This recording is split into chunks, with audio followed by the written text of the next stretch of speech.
Informasi pertama datang dari Lembaga Anti Rasuah. Ada 5 orang yang telah dinyatakan sebagai tersangka dalam kasus dugaan korupsi bantuan sosial atau bansos masyarakat dalam rangka penanganan pandemi COVID-19 di Indonesia. Dan salah satunya adalah Menteri Sosial Juliari Peter Batubara.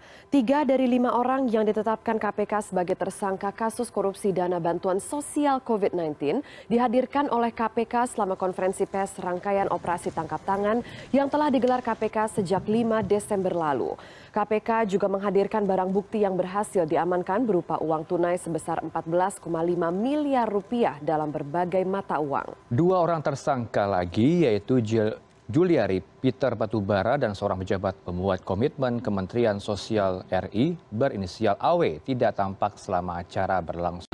Serangan di Mabes Polri diduga dilakukan oleh seorang perempuan. Dari rekaman CCTV terlihat seorang perempuan masuk ke kompleks Mabes Polri, tepatnya di depan gedung utama.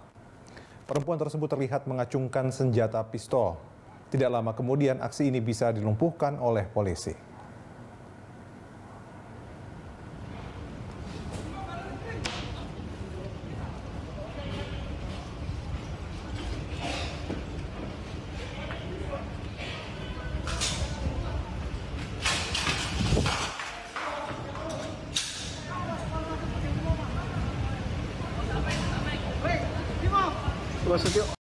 Saudara, kita awali Kompas Jember dengan informasi pertama. 6 orang komplotan pengedar dan pengguna narkoba di Kota Malang, Jawa Timur dibekuk polisi.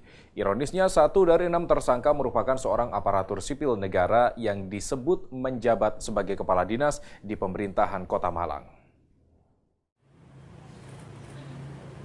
Pengungkapan kasus peredaran narkoba ini diawali dengan penangkapan 2 orang wanita berinisial FN dan CR dengan barang bukti ekstasi. Tim Satreskoba Polresta Malang Kota kemudian mengembangkan kasus itu dan menangkap tersangka IL dan FR. Dari tangan tersangka FR, polisi menyita 1 bungkus sabu dan 20 bungkus ganja kering. Polisi kembali mengembangkan dan berhasil menangkap pelaku berinisial AH yang merupakan ASN di Pemkot Malang.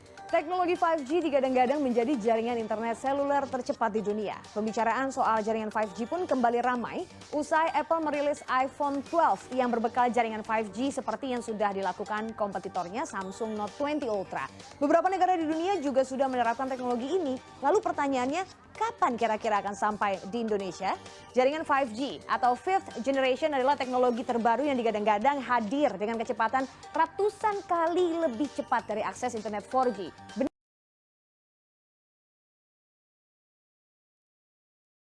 Bagaimana melawan proxy war? Perang proksi di abad ini lebih banyak mengandalkan kemampuan teknologi untuk memanipulasi pikiran manusia, menggiring opini publik, serta menyebarkan berita-berita provokatif dan destruktif melalui internet, media massa, maupun media sosial. Untuk melawannya, kita harus berhenti menyebarkan berita-berita hoak dan berita-berita yang berisikan kebencian dan pemecah belah persatuan. Dengan bersikap lebih hati-hati dan kritis terhadap berita-berita yang kita terima, maka kita bisa terlepas dari bahaya perang proksi yang akan mengancam keutuhan bangsa.